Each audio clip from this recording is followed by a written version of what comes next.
There are people listening to me right now who are getting paid and still feel poor. You have income, but you have no explanation. You have a title, but you have no meaning. You have a schedule, but you have no sense of destiny. And this is a dangerous thing, because a paycheck can feed your body while your identity is starving to death. Please write this down, very important. Your job can pay you and still distract you from what you were born to become. It can give you money for rent, money for food, money for transportation, money for clothes, and still never answer the deepest cry in your spirit.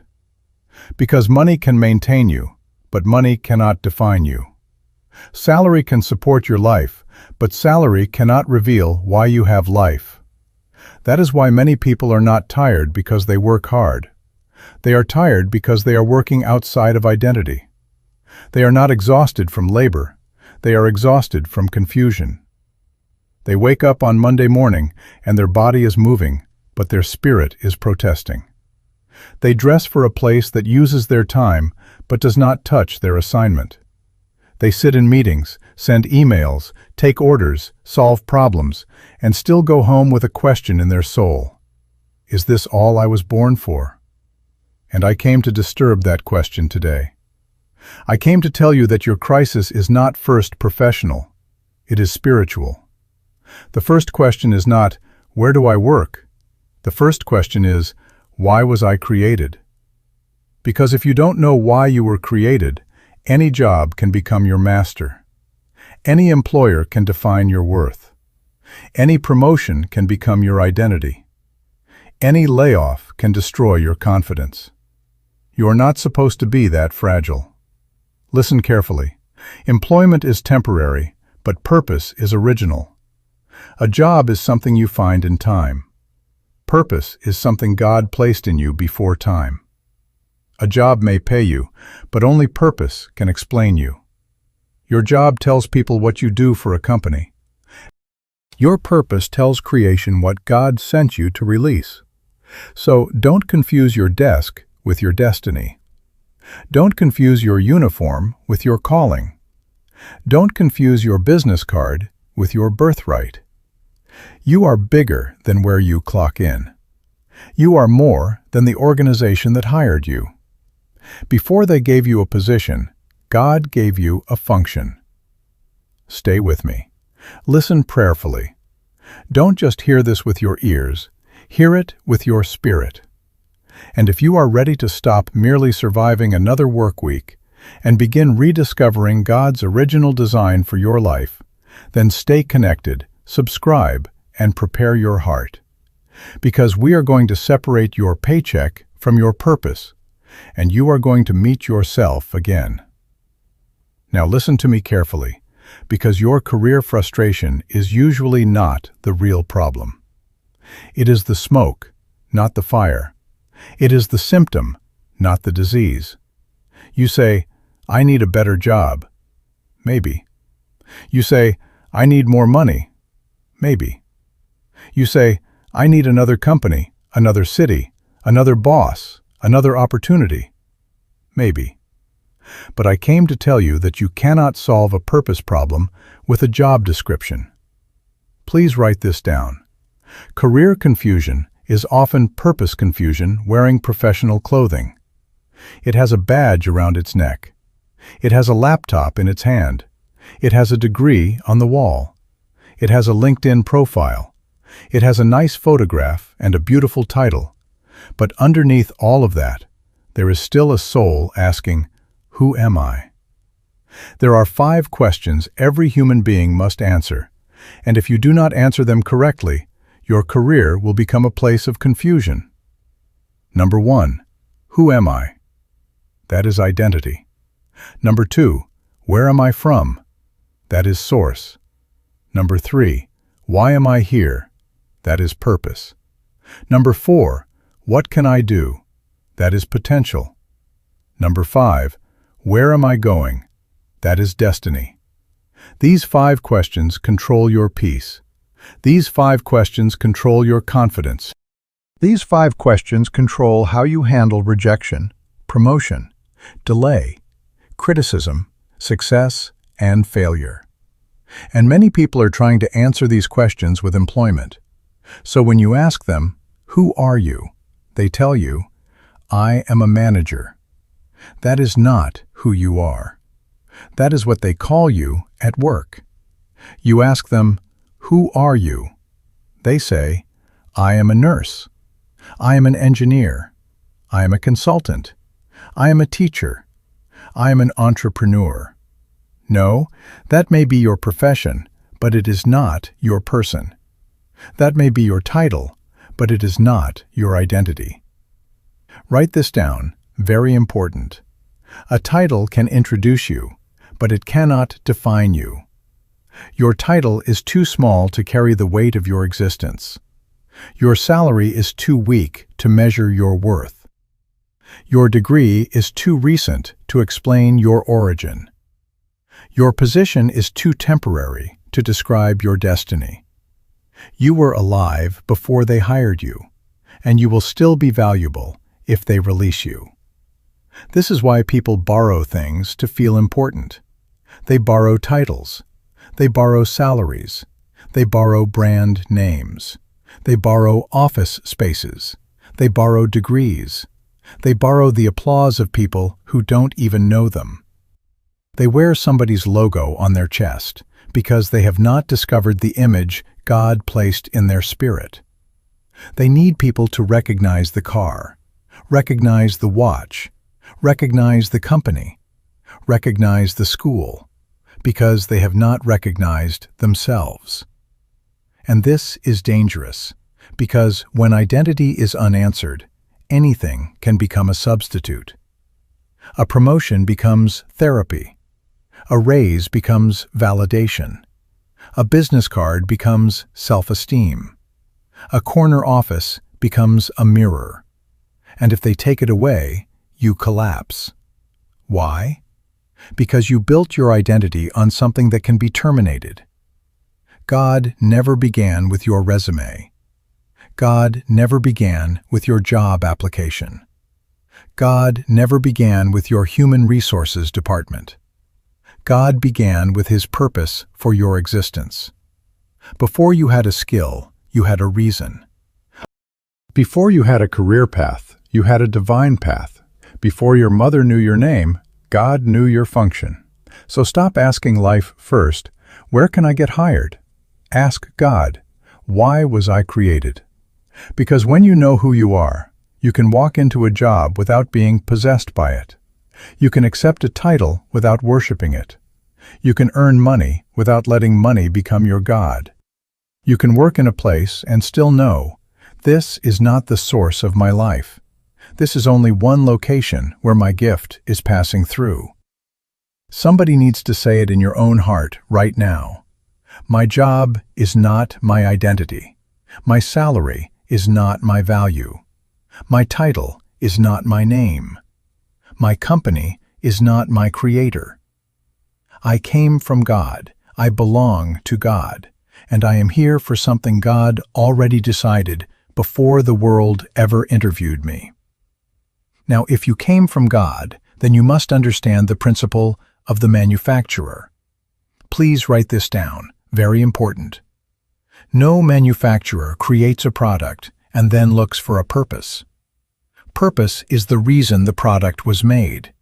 The purpose existed before the product appeared. The function was decided before the factory began. The end was already in the mind of the maker before the beginning showed up in the world. You never see a company produce something, put it on the shelf, and then have a meeting to ask, "Now what should this thing do?" No, that would be foolishness. Before they mold the plastic, before they cut the metal, before they design the buttons, before they write the manual, before they place the name on it, they already know what problem this product is designed to solve. The function determines the design. The purpose determines the parts. The assignment determines the capacity. So when God made you, He did not begin with your face. He did not begin with your height. He did not begin with your complexion. He did not begin with your personality. He began with his intention. He began with the problem you were born to answer. He began with the work he wanted released in the earth.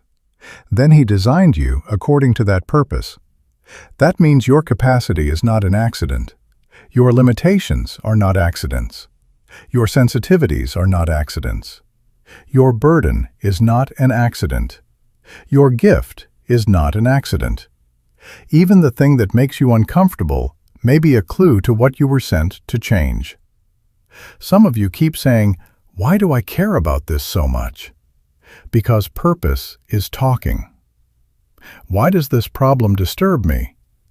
Because assignment is waking up. Why do I keep seeing what others ignore?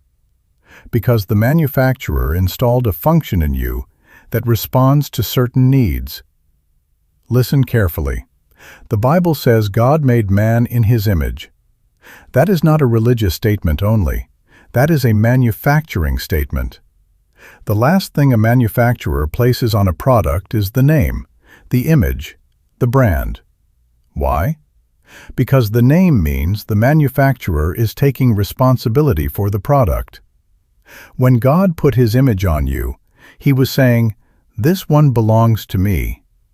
This one came from my thought. This one carries my nature. This one has value before anyone evaluates them." That is why you must never let an employer become your creator. They may hire you, but they did not design you. They may pay you, but they did not produce you. They may promote you, but they did not place the gift inside you. They may recognize one skill, but they do not know the full intention of the manufacturer. Your job may use your hands, but God knows your heart. Your job may need your time, but God knows your assignment. Your job may pay for one function, but purpose contains the whole reason you are here. Some of you are frustrated because your employment has only touched a small part of what God put in you. They hired you for administration, but there is leadership in you. They hired you for numbers, but there is strategy in you. They hired you to answer phones, but there is a voice in you. They hired you to serve tables, but there is a business in you. They hired you to sit in a cubicle, but there is a nation in you. Don't let the place that rents your skill define the purpose that owns your life. The manufacturer never creates without a function. So stop calling yourself ordinary. Stop calling yourself lost. Stop calling yourself late. Stop calling yourself useless because a company has not discovered you yet. Heaven discovered you before earth interviewed you. God approved you before people appraised you. Your purpose was built into you before the world ever gave you a position. And your gifts are clues. Write that down. Your gifts are clues planted by the one who made you. What comes naturally to you is not always normal. Sometimes it is divine evidence. What you do easily may be the thing you were designed to serve with. What you cannot stop thinking about may be the seed of your assignment. What you keep returning to after disappointment may be your original work calling you back home. So I want you to lift your thinking. You are not a random creature looking for meaning. You are a designed product carrying function. You are not trying to become valuable. You are created valuable. You are not waiting for a title to become significant. Significance was built into your design.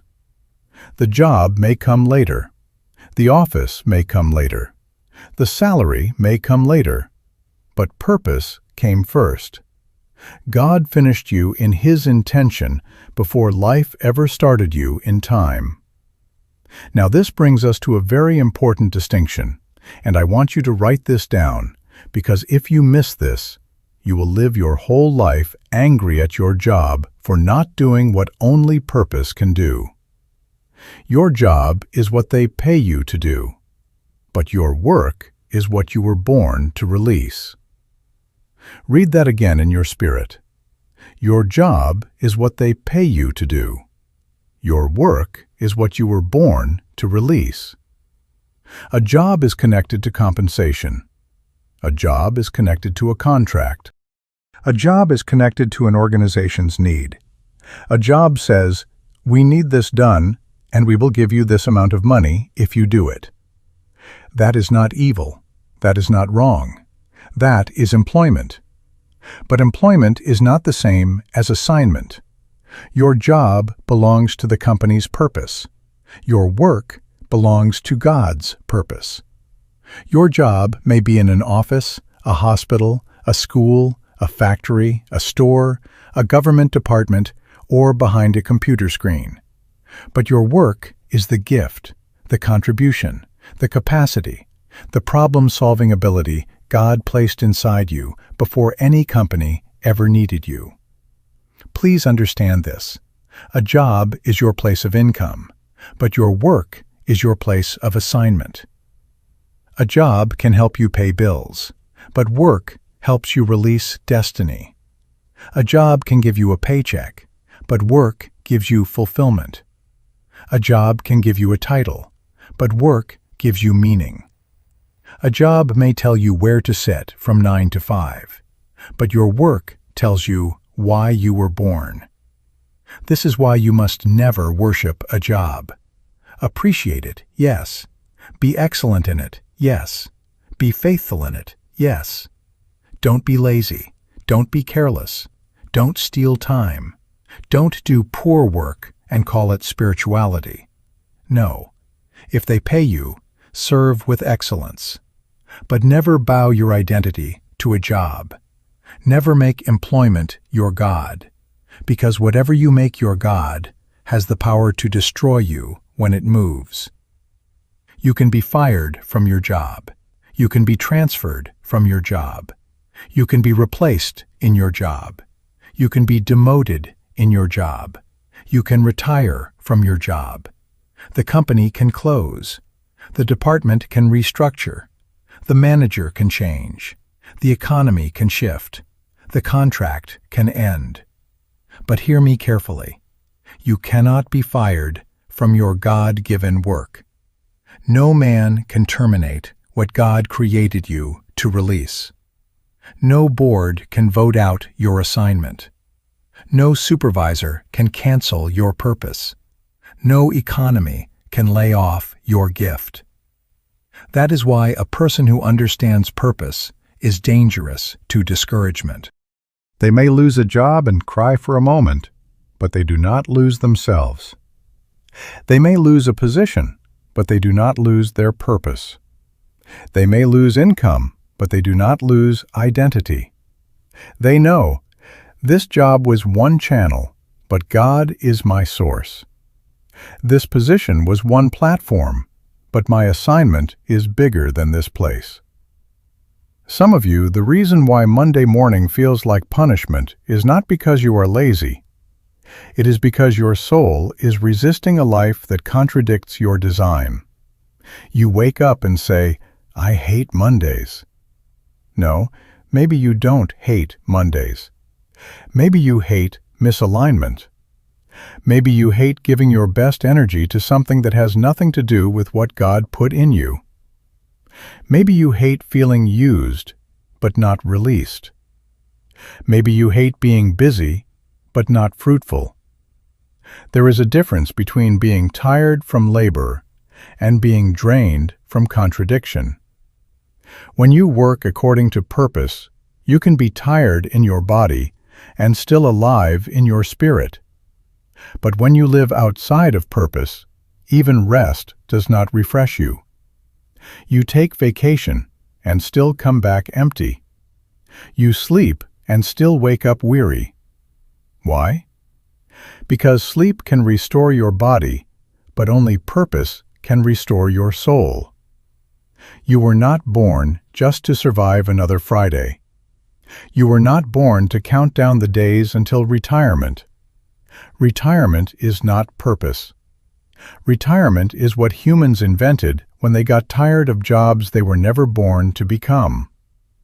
But your work, your true work, The thing God placed in you does not retire.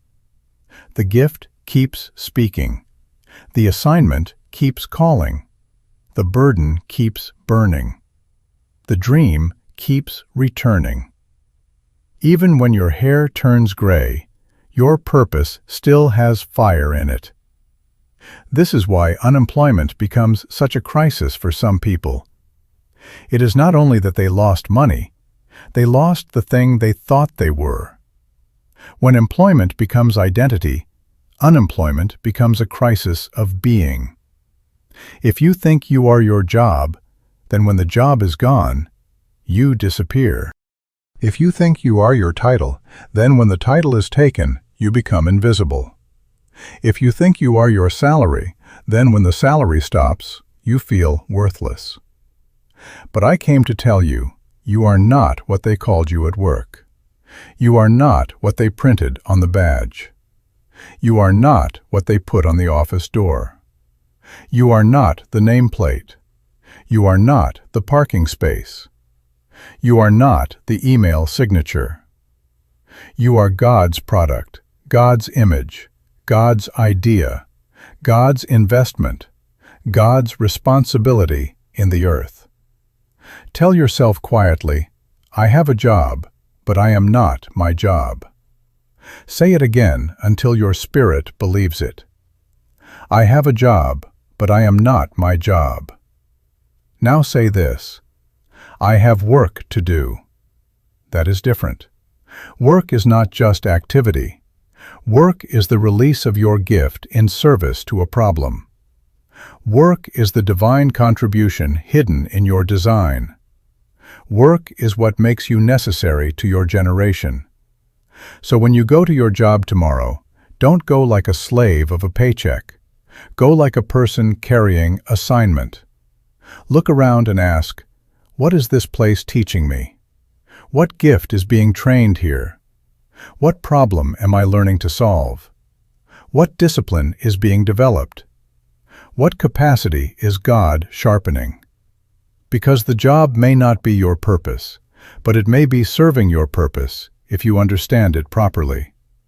And if you are in a job that does not fully express your work, don't curse it first. Learn from it. Use it. Let it pay for your development. Let it expose your strengths. Let it reveal what you cannot tolerate. Let it show you the problems you were born to answer. But never let it own you. Never let it rename you. Never let it convince you that this is all there is. Your work is bigger than your employment. Your assignment is older than your resume. Your purpose is deeper than your paycheck. A job is where they compensate you for a function, but your work is where God designed you to make a contribution. And until you discover your work, you will keep changing jobs expecting a new employer to give you an old answer that only the manufacturer can reveal. So settle this today. Be grateful for income, but don't confuse income with identity. Be excellent in employment, but don't reduce assignment to employment. Let the job serve the work. Let the paycheck support the purpose. Let the position train the gift. But never, never allow a temporary job to become the permanent definition of your life. Now, once you understand the difference between your job and your work, you must bring your plans under judgment. Because many people discover a little bit of purpose, and then they still try to use purpose to decorate their own ambition. They say, God, bless my plan. But the real question is not, will God bless my plan? The real question is, did my plan come from His purpose? Please write this down, very important. Plans become powerful only when they serve purpose. Plans by themselves can be dangerous. Plans can be organized rebellion. Plans can be professional disobedience. Plans can be a beautiful map to the wrong destination.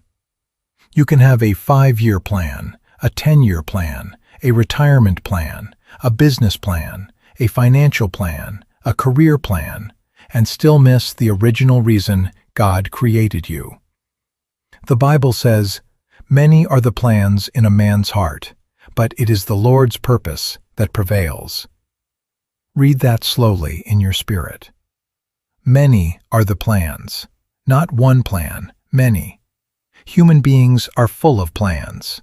We plan where we want to live, what we want to earn, what we want to drive, who we want to impress, how fast we want to rise, what title we want before 30, what house we want before 40, what life we want before 50. Plans everywhere, plans in the heart, plans in the mind, plans on paper, plans on vision boards, plans in meetings, plans in prayers. But God says, after all your planning, only purpose prevails. Now, from that verse, there are 3 laws you must never forget. Number 1, purpose is more powerful than plans. Number 2, purpose is more important than plans. Number 3, purpose is older than plans. Write it down. Purpose is more powerful, more important, and older than plans. Purpose is more powerful than plans because plans can fail, but purpose keeps standing. A company can reject your plan. A bank can deny your plan. A person can walk out of your plan. The economy can interrupt your plan. Sickness can delay your plan. A door can close on your plan.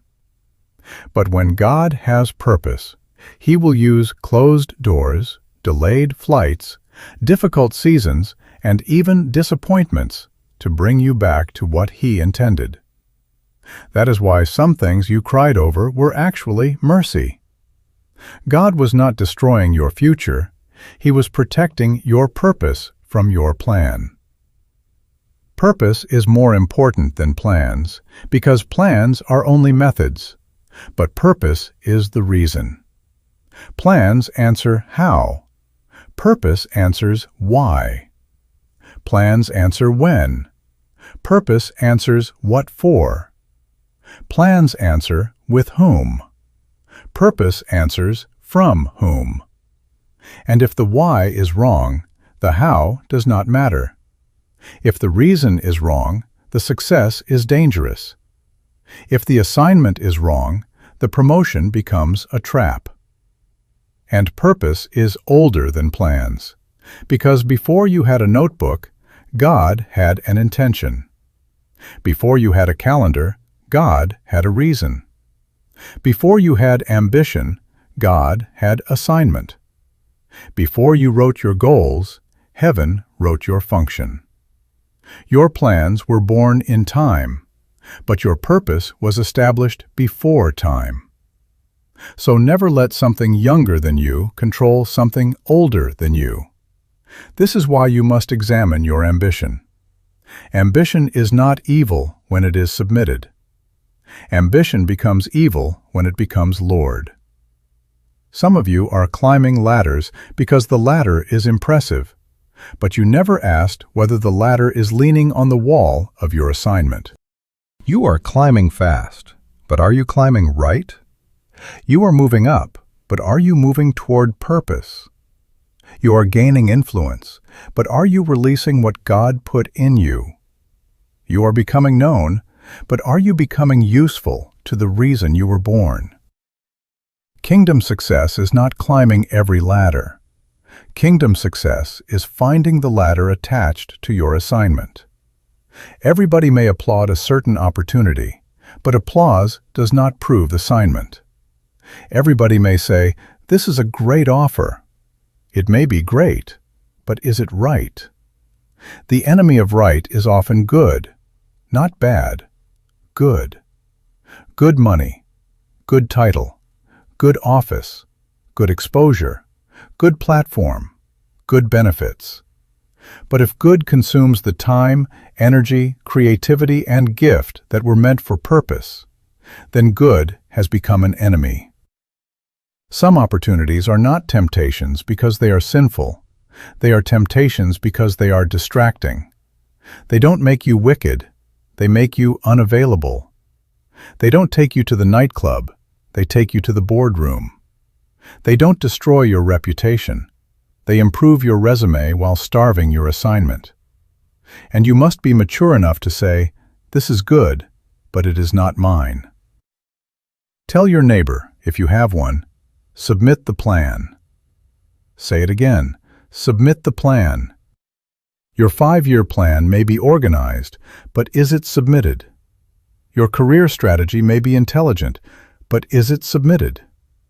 Your financial goal may be impressive, but is it submitted to the original reason you were born? Don't ask God to finance what He never authored.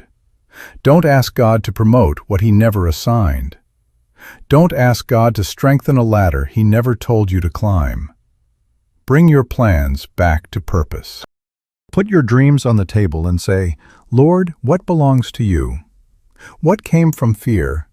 What came from pride? What came from comparison? What came from my parents? What came from my pain? What came from my need to prove myself?" Because some of you are not planning from purpose, you are planning from wounds. You are trying to become successful enough to silence people who never had the authority to define you. But when purpose governs plans, peace comes. You can say no without guilt. You can say yes without confusion. You can work hard without worshiping ambition. You can build without losing yourself. You can prosper without becoming possessed by prosperity. Purpose gives plans direction. Purpose gives plans discipline. Purpose gives plans purity. Purpose tells ambition where to bow. So do not throw away planning. No, plan, prepare, organize, budget, study, build. Be excellent. But make every plan a servant, not a master. Let purpose sit on the throne. Let your plans kneel before assignment. Because many are the plans in a man's heart, but only the Lord's purpose will prevail. Now hear me carefully, because when I tell you that your job is not your identity, I am not telling you to become dishonorable at work. I am not telling you to arrive late, serve poorly, disrespect your supervisor, steal the company's time, and then say, "I am pursuing purpose." No, that is not purpose. That is immaturity wearing religious clothing. Please write this down. Employment is a classroom, not a prison. If you see it as a prison, you will only complain. If you see it as a classroom, you will begin to learn. The same place that frustrates you may be the place God is using to train you. The same supervisor who irritates you may be developing patience in you. The same system that feels slow may be teaching you order. The same responsibility you think is beneath you may be teaching you service. The same routine you are tired of may be building discipline, consistency, excellence, and character. Do not despise your job because it is not your purpose. That job may be feeding the purpose, while purpose is still growing in secret. A seed does not look like a tree, but if you curse the soil, you may kill the tree. Some of you are angry at the soil because you expected fruit too early.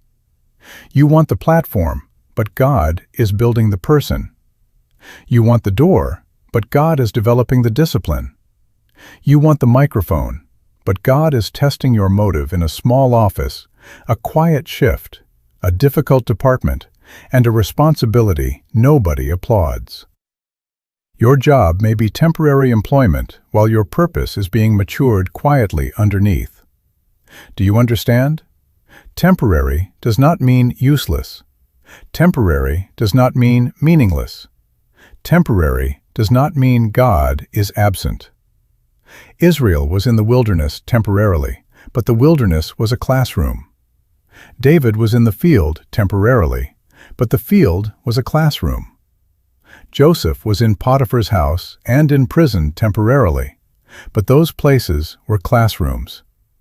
The place was not the destination, but the place prepared the man for the destination. So stop saying, "I am stuck." Ask, "What am I learning?" Stop saying, "They don't see me." Ask, "What is God showing me?" Stop saying, "This is wasting my time." Ask, "What is being trained in me during this season?" Because purpose does not only need gifts. Purpose needs character. Purpose needs stamina. Purpose needs humility. Purpose needs wisdom. Purpose needs the ability to serve people without needing to be celebrated by people. Now examine your workplace. Don't just endure it, study it. What skills are you developing there? What problems do people keep bringing to you? What burdens rise in your heart when you watch the system fail? What frustrations keep repeating until you cannot ignore them anymore? What relationships are forming? What kind of people do you naturally help? What do you keep fixing without being asked? What do others find difficult that seems almost natural to you? These are clues. Your current job may be revealing your work. Sometimes your frustration is not proof that you should quit immediately. Sometimes frustration is information. It is showing you what you were born to solve. If disorder disturbs you, maybe there is administration in you. If broken people move you, maybe there is healing in you. If ignorance bothers you, maybe there is teaching in you. If injustice makes you restless, maybe there is advocacy in you. If waste makes you angry, maybe there is stewardship in you. Don't just complain about the problem. Study the problem. Your assignment may be hiding inside your irritation. Tell yourself right now, "This job is not my identity. It is a place of preparation." Say it again. "This job is not my identity. It is a place of preparation." You need to announce that to your own spirit, because if you don't, bitterness will blind you. You will miss the lesson because you hate the classroom. You will miss the training because you are angry at the teacher. You will miss the opportunity because it came dressed like responsibility. Purpose does not always require you to quit tomorrow. Sometimes purpose requires you to wake up today. Wake up inside the job. Wake up inside the assignment. Wake up inside the frustration. Wake up and start planning with wisdom. Wake up and start saving. Wake up and start studying. Wake up and start serving with excellence. Wake up and start developing the gift after hours. Wake up and start writing the idea, building the skill, making the phone call, learning the system, solving the small problem in front of you. Do not run out of employment in rebellion and call it faith. Faith is not foolishness. Faith plans. Faith prepares. Faith listens. Faith obeys. Faith serves well until the season changes. If God tells you to move, move. But if God is training you, learn. If God is hiding you, grow. If God is testing you, pass. If God is using the job to finance the purpose, be grateful and be disciplined. Your job may not be your purpose, but it can become the training ground for your purpose. So walk in there differently tomorrow. Don't walk in as a prisoner. Walk in as a student. Walk in as a steward. Walk in as a person under divine development. Serve well, learn deeply, observe carefully, and keep your purpose before God. Let the paycheck support the preparation. Let the frustration reveal the assignment. Let the classroom train the gift until the day comes when employment becomes deployment. Now, if employment is a classroom, then you must know what the classroom is training. You must know what God is developing. You must know what has been sitting inside you all these years, waiting for recognition, waiting for stewardship, waiting for discipline. Please write this down. Your gift is not decoration. Your gift is evidence of your assignment. A gift is not something God gave you so people could clap for you. A gift is not something God placed in you so you could feel superior. A gift is not an ornament. A gift is not jewelry for your ego. A gift is a tool for service. A gift is a signal of design. A gift is a clue from the manufacturer that tells you what kind of work you were born to release. If purpose is built into you, then evidence must already be present in you.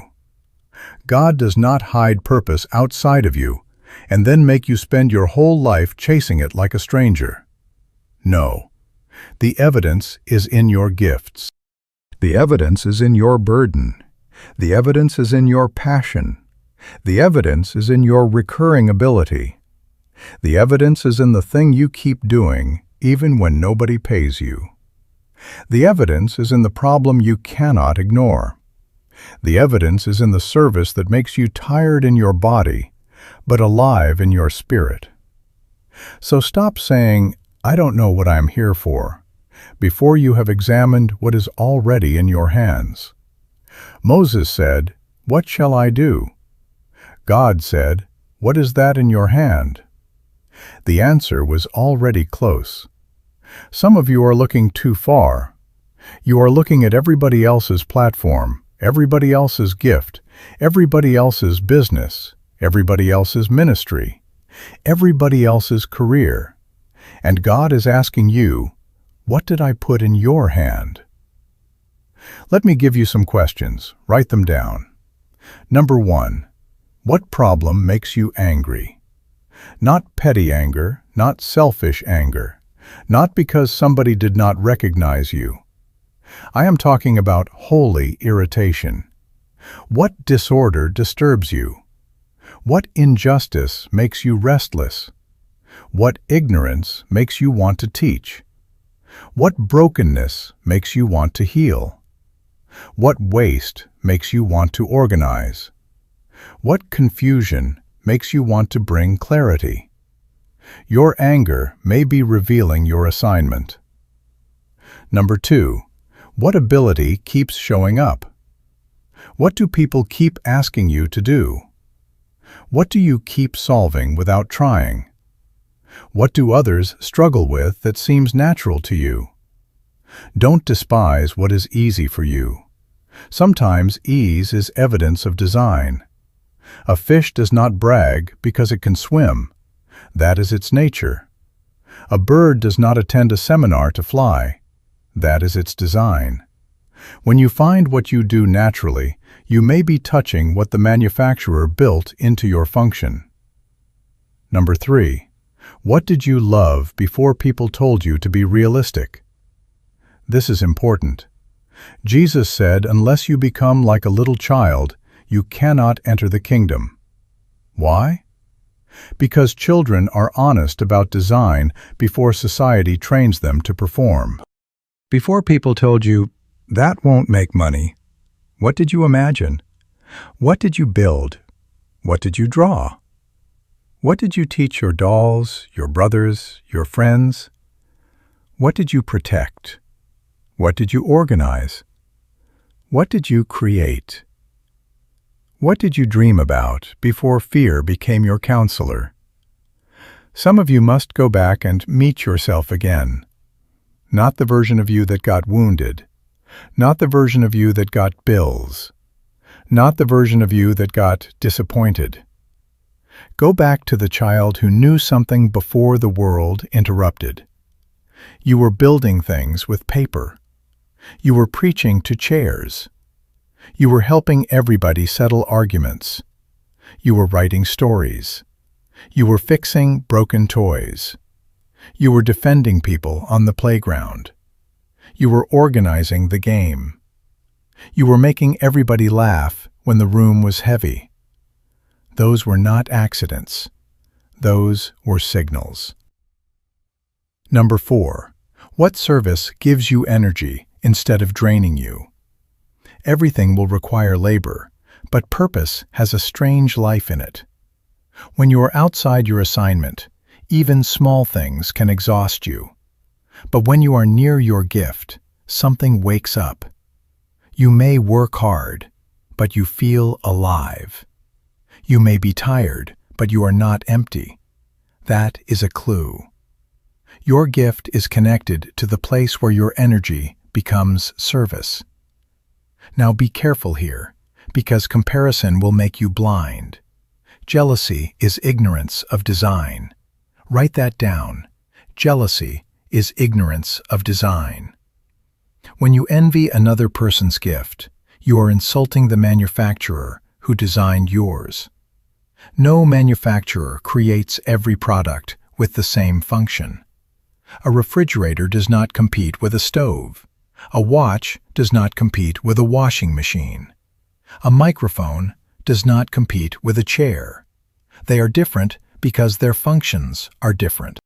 So why are you comparing yourself?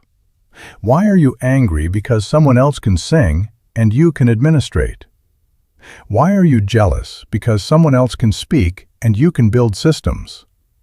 Why are you ashamed because someone else is visible and your gift is hidden? Visibility does not equal value. A foundation is hidden, but the whole building depends on it. Don't let applause determine importance. Let purpose determine importance. The manufacturer does not duplicate products without intention. Even when two people have similar gifts, they do not carry the same assignment, the same burden, the same personality, the same history, the same audience, the same grace. You are not a copy. You are not a spare part. You are not heaven's leftover material. You are designed. You are intentional. You are necessary to the problem you were born to solve. This is why you must steward your gift. Don't just admire it, develop it. Don't just talk about it, train it. Don't just wait for somebody to discover you. Discipline yourself. A gift undeveloped can become frustration. A gift unmanaged can become danger. A gift submitted to God becomes service. So read, practice, study, serve, volunteer, build, write, teach, organize, counsel, create. Start where you are. Use what you have. Serve the problem in front of you. And I want you to make a declaration. If you are watching this, I want you to write one truth you are choosing to believe. Put it where your own eyes can see it. Say, I am not just employed, I am designed for purpose. Or write the gift you are ready to steward for God's original intention. Say, I will steward my teaching gift. I will steward my leadership gift. I will steward my creative gift. I will steward my gift of healing, administration, strategy, wisdom, building, mercy, communication. Name it. Stop hiding from it, because your gift is not decoration, it is evidence. It is evidence that God thought about a problem before you were born. It is evidence that your life carries assignment. It is evidence that your job is not the final definition of you. It is evidence that there is work inside you waiting to be released. So discover it, honor it, develop it, submit it, and use it. The world does not need you to become somebody else. The world needs you to become what the manufacturer designed you to be. Now, once you have identified the gift, you must move it. A gift that is only identified but never deployed becomes a private frustration. You can know what is in you and still die with it unused. You can talk about purpose, pray about purpose, cry about purpose, attend conferences about purpose, buy books about purpose, and still never serve the problem you were born to solve. Please write this down. Purpose begins to move when your gift stops waiting for permission and starts serving a problem. That is very important. Your gift does not become powerful because a system approves it. Your gift becomes powerful when it is submitted to God and released in service. Stop only asking, "Who will hire me?" That is an employment question. Start asking, "Where must my gift be deployed?" That is a purpose question. If all you ask is, "Who will hire me?" then your life will be controlled by vacancies. But if you ask, "Where must my gift be deployed?" then your life begins to be controlled by assignment. A vacancy is created by a company. An assignment is created by God. A vacancy may pay your salary. An assignment explains your life. A vacancy may give you a desk, a title, a schedule, and a badge. But assignment gives you meaning, burden, direction, and divine responsibility. So now you must become practical. Don't just shout about purpose. Write it down. Number 1, document your gifts. What do you carry? What can you do? What keeps showing up? Teaching, building, organizing, healing, leading, designing, communicating, solving, creating, managing, discerning, encouraging, protecting, writing, repairing, developing people. Don't be mystical when God is being clear. Put it on paper. Number 2, identify the people you are called to serve. Every gift has an audience. Your gift is not for everybody, but it is for somebody. Who becomes better when you serve them? Children, leaders, families, entrepreneurs, broken people, confused people, poor communities, young professionals, churches, schools, nations, artists, workers. Your purpose is connected to people. If you cannot name the people, you will waste your gift trying to impress everybody.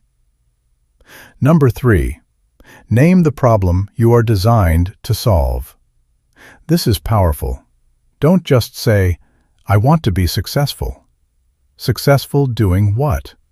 Useful to whom? Solving what? If you are gifted to teach, ignorance is part of your enemy. If you are gifted to administrate, disorder is part of your enemy. If you are gifted to heal, brokenness is part of your enemy. If you are gifted to create, emptiness and ugliness may be part of your enemy. Your gift is heaven's answer to an earthly problem. Number 4, begin serving with what is already in your hand. Stop waiting for perfect conditions. Stop waiting for a logo, a platform, a building, a microphone, an investor, a title, a staff, and 10,000 followers. What is in your hand? Use that. If you can teach, teach one person. If you can write, write one page. If you can organize, organize one room, one process, one team. If you can counsel, encourage one wounded person with wisdom and integrity. If you can build, build the first version. If you can lead, lead where you are. Do not wait for permission from a system to become what God already designed. Systems can recognize you, but they did not create you. Systems can employ you, but they did not manufacture you. Systems can promote you, but they did not put purpose in you. Let God be true. If the manufacturer built function into you, then you have a responsibility to develop it and release it. Now hear me. Purpose does not remove discipline. Purpose demands more discipline. Some people say, "I found my purpose," and then they become careless. No.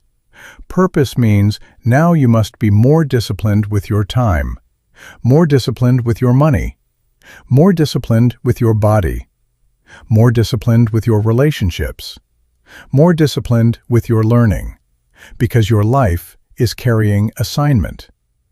You cannot live casually with a divine deposit. Deployment can begin inside your job. Serve better, solve problems, develop systems, mentor someone, bring excellence. Deployment can begin beside your job.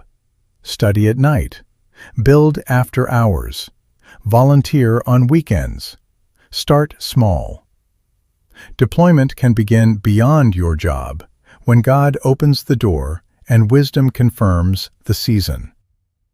Deployment can also begin through a future transition, but it must begin intentionally. Tell yourself, I am moving from employment to deployment. Say it again. I am moving from employment to deployment. Not rebellion, deployment. Not laziness, deployment.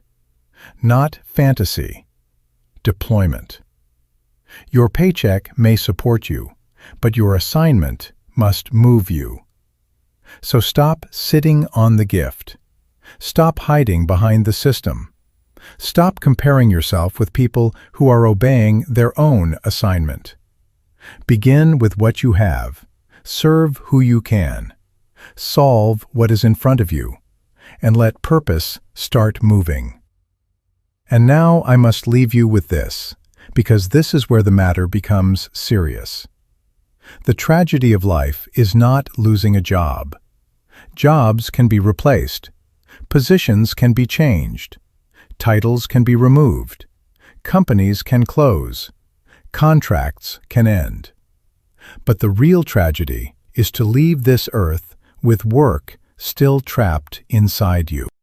The real tragedy is to die with books unwritten, songs unsung, ideas undeveloped, businesses unborn, schools unbuilt, leaders untrained, children unreached, nations untouched, and gifts unused. Please write this down. The richest place in the world is not the bank. It is not the oil field. It is not the gold mine. The richest place in the world is the graveyard, because buried there are dreams that were never pursued, visions that were never written, inventions that were never built, ministries that were never started, companies that were never formed, and solutions that never reached the people who needed them. Don't add your gift to that cemetery. Don't make the grave richer with what God put in you. You were not born merely to make a living. You were born to release the work God finished inside you. A living can pay bills, but work releases purpose. A living can maintain your body, but purpose gives meaning to your existence. A living can buy food, clothing, and shelter, but purpose feeds your identity. So don't reduce your life to survival. Don't reduce your life to a paycheck. Don't reduce your life to a title on a business card. You are bigger than the name of the company that employs you. You are not your job. You are not your salary. You are not your supervisor's opinion. You are not your last performance review. You are not the economy. You are not your failures. You are not your degree. You are not your lack of a degree.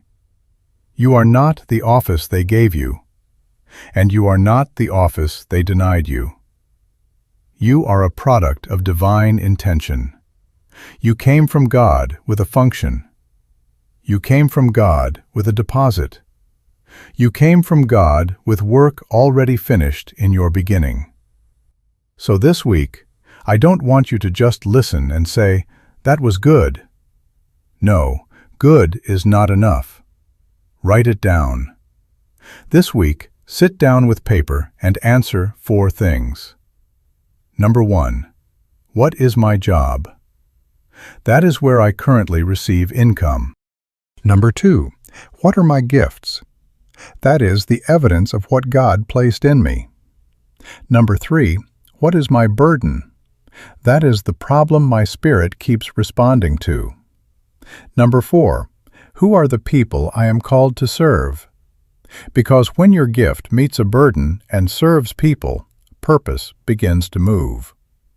Ask God to show you the work hidden beneath the employment. Say, Lord, reveal what you placed in me before I was hired by anybody. Show me the assignment beneath my schedule. Show me the purpose beneath my frustration. Give me courage to live from design instead of fear. Give me wisdom to prepare. Give me discipline to develop. Give me faith to obey. And when He shows you, move. Start writing. Start serving. Start building.